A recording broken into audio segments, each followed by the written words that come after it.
우리나라 슈퍼 리치들은 MBTI가 뭐가 제일 많을까? 우리 애는 MBTI가 뭔가? 얘가 슈퍼 리치가 될 수 있을까?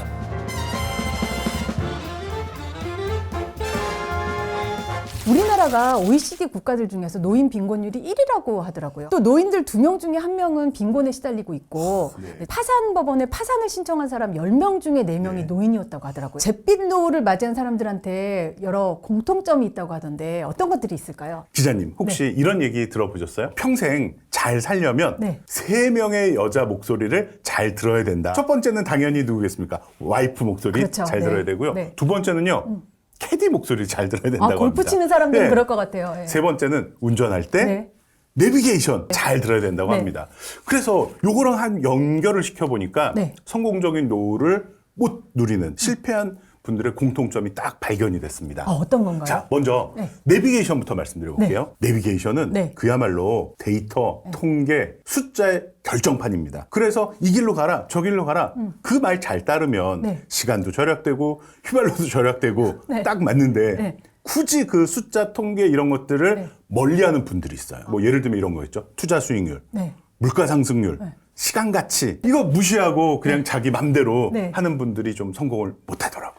역시 그런 분들은 가난한 노후를 맞이할 수밖에 없다. 그렇더라고요. 두 번째는 어떤 건가요? 두 번째 캐디는요. 그 라운드에 또는 그 홀의 전문가입니다. 그렇죠. 그러면 역시 전문가 얘기를 들어야죠. 그러니까 캐디를 무시하고 내가 더 나아. 내 감이 더 나아. 나 여기 잘 알아. 이렇게 하면 캐디를 무시하는 분들이 많은데 꼭 실패하게 돼 있습니다. 그래서 캐디들이 즉 전문가들이 조언하는 건 노후 준비에 있어서도 뭐 예를 들면 좀 교과서적이지만 분산 투자 또는 뭐 위험 관리, 포트폴리오 이런 거를 조언을 할 텐데 이런 거 무시하고 뭐 몰빵 투자한다든지 이런 분들이 좀 실패하는 경향이 높더라고요. 마지막은 어떤 건가요? 마지막 누구였죠? 와이프였죠. 보통 대부분 이렇습니다. 와이프는 상당히 안전지향적이고요. 리스크를 항상 생각을 합니다. 그리고 자산관리도 마찬가지라고 생각해요. 우리는 투자할 때 항상 뭐만 보여요? 수익률만 보이고. 높은 수익률. 맞아요. 잘 될 것만 생각하는데 이럴 때 항상 와이프가 조언을 하죠. 그거 이런 리스크도 있지 않아? 이런 위험도 있지 않아? 그래서 이거를 무시하는 분들이 주로 하는 게 뭐냐? 신용투자 들어보셨죠? 빚내서 투자하는 거요. 그다음에 레버리지, 3배 레버리지 이런 거 사실 와이프들이 말리거든요. 그런데 이런 말 잘 안 들으면 아무래도 행복하고 따뜻한 노후랑은 점점 더 멀어지는 것 같더라고요. 그러면 좀 황금빛 노후를 맞이한 사람들은 어떤 특징이 있을까요? 우선 첫 번째로 꼽을 수 있는 거는 약속을 중요하게 생각합니다. 투자를 시작할 때는 특히 저는 고객하고 꼭 이런 얘기를 합니다.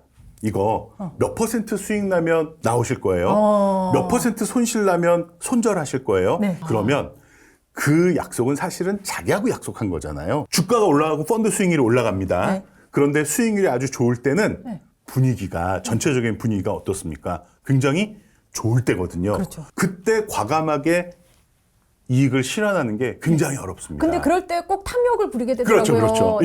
그런데 자기하고 지킨 약속이 있기 때문에 정말로 꼭 지키는 분들이 성공하시더라고요. 새끼손가락. 그리고 심지어 그분들은 약속도 절대 안 늦어요. 또 하나는 이런 분도 있었어요. 전체 자산 중에 반드시 5대5의 약속을 지키는 분이 계세요. 5대5 어떻게? 주식, 채권? 그렇죠. 주식의 50%, 채권의 50%. 그런데 주식이 막 잘 되면 자연스럽게 주식이 60%, 70% 간단 말이에요. 그러면 이때 보통 사람들은 주식을 더 사려고 해요. 분위기 좋을 테니까.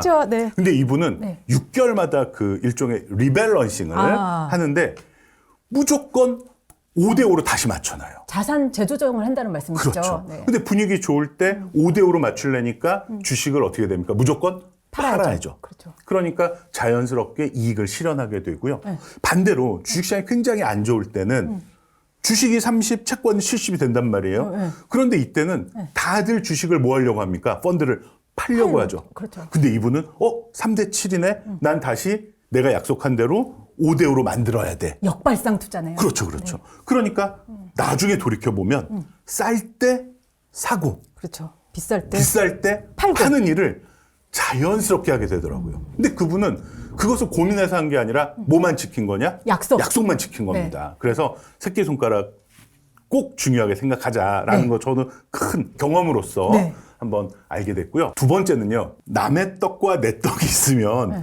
어느 떡에 더 관심이 갑니까? 남의 떡이요. 그렇죠, 그렇죠. 네. 네, 남의 떡에 더 관심이 가는데 이 성공하시는 분들 보면 네. 내 떡에 더 관심이 많습니다. 예를 들면 펀드에도 이런 펀드들이 있죠.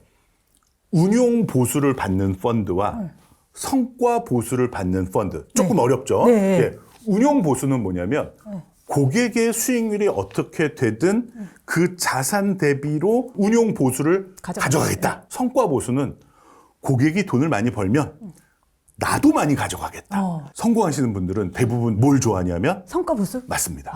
그 사람이 아무리 많이 가져가는 거, 난 괜찮다. 네. 그만큼 나도 많이 가져가면 되니까. 그렇죠. 그래서 윈윈 하는 거에 신경을 많이 쓰시는데 네.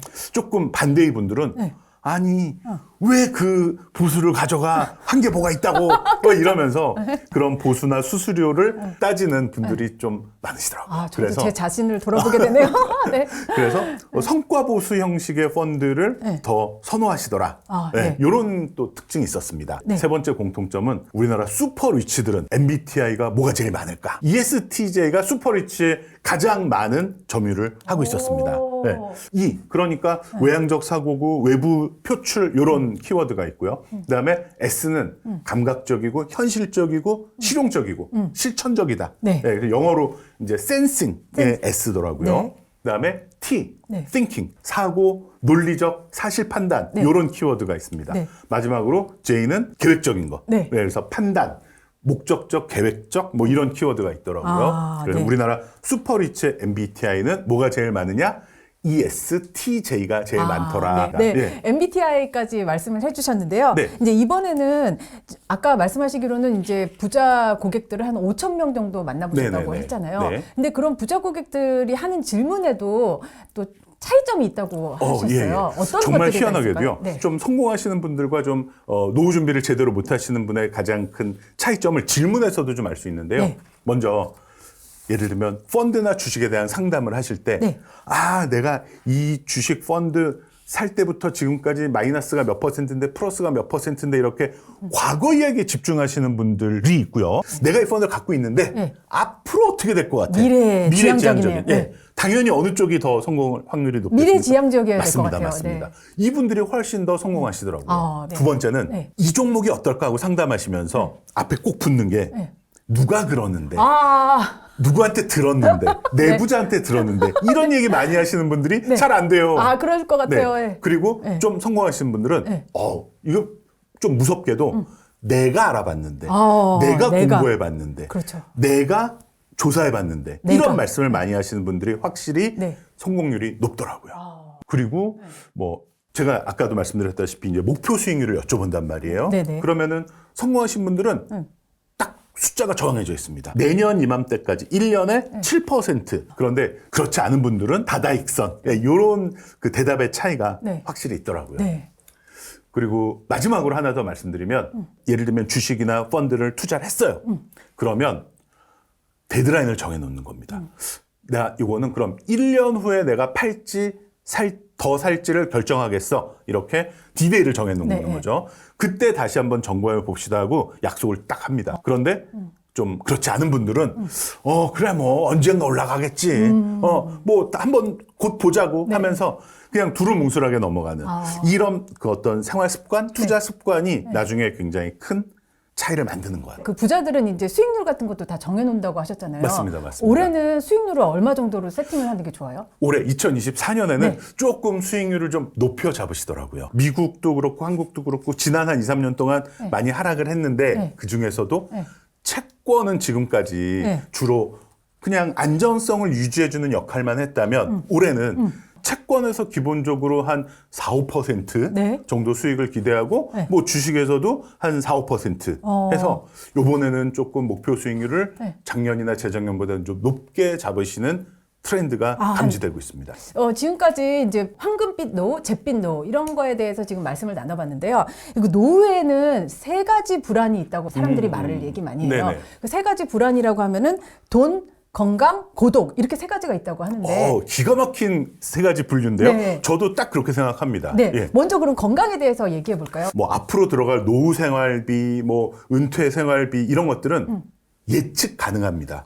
그리고 계획이 가능하고 맞아요. 계획이 가능하니까 대비가 가능합니다. 네. 그래서 내가 뭐 국민연금에서 얼마, 뭐 월세에서 얼마 해서 내가 뭐 400만 원을 쓰고 싶다. 근데 내가 지금 400만 원 마련됐다. 그러면 세팅이 된 겁니다. 그렇죠, 그렇죠. 그런데 예측 불가능한데 목돈이 들어가는 이슈는 딱 하나밖에 없습니다. 어떤 건가요? 건강이죠. 아, 예. 그렇죠. 예를 들면 뭐 암이라든지 또는 뭐 치매라든지 네. 이런 것들이 맞아요. 정말 아직 인류가 극복을 못했잖아요. 네. 그리고 좋은 치료법이 있으면은 너무너무 비싸죠. 그렇죠. 네.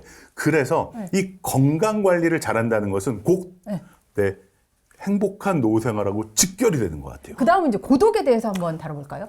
고독. 네. 그러니까 일종의 커뮤니티거든요. 네. 근데 이게 정말 큰 차이가 있는 게요. 네. 남자하고 여자하고 이 커뮤니티가 완전히 다릅니다. 남자는요.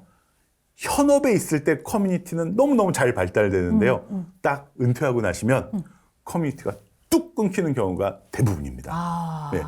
그런데 사모님들은 커뮤니티가 끊기질 않아요. 그래서 왜 이런 말이 있습니다. 저희 이제 금융회사 직원들이 사모님, 주부하고 약속 잡는 게 제일 힘들다. 자녀가 둘 있다. 그러면 첫 번째 자녀 초등학교 친구 엄마 모임, 중학교 친구 엄마 모임, 고등학교 엄마 모임, 동네 배드민턴 모임, 자기 고등학교 친구 모임 해가지고 이 커뮤니티가 애들은 졸업하고 애들은 안 만나는데 학부모 그 어머니들끼리 만나는 모임은 계속 유지가 됩니다. 그래서 사모님들은 고독하지 않아요. 그런데 제일 제가 걱정되는 게 남자 고객들입니다. 네. 딱 은퇴하면서 커뮤니티가 계속 유지되는 경우가 좀 드뭅니다. 동네 친구가 남자들은 없습니다. 그래서 이 커뮤니티를 계속 유지하고 또 여기에서 어떤 삶의 활력소를 얻고 하는 것이 굉장히 중요한 요소 중에 하나라는 거 저는 진짜 많이 경험을 해봤습니다. 이제 마지막은 돈인데요. 어떻게 해야 될까요? 돈은요. 이제 노후를 막 앞둔 분들한테 꼭 이런 걸 여쭤봅니다.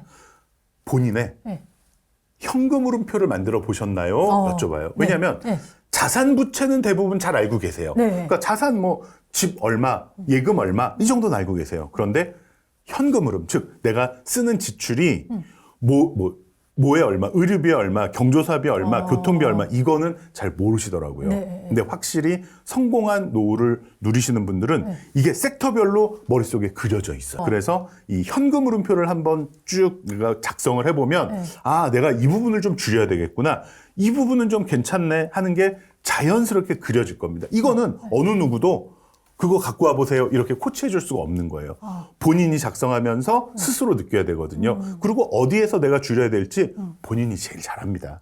역시 노후 생활의 승패는 현금 흐름이 좌우하겠어요. 그렇죠. 캐시플로우라고 하죠. 네네네. 오늘 황급빛 노후와 잿빛 노후를 비교해보고 특징들을 알아보았습니다. 오늘 내용이 마음에 드셨다면 구독과 좋아요 눌러주시고요. 다음에 또 만나요. 궁금한 점이나 문의사항 있으시면 댓글로 달아주세요.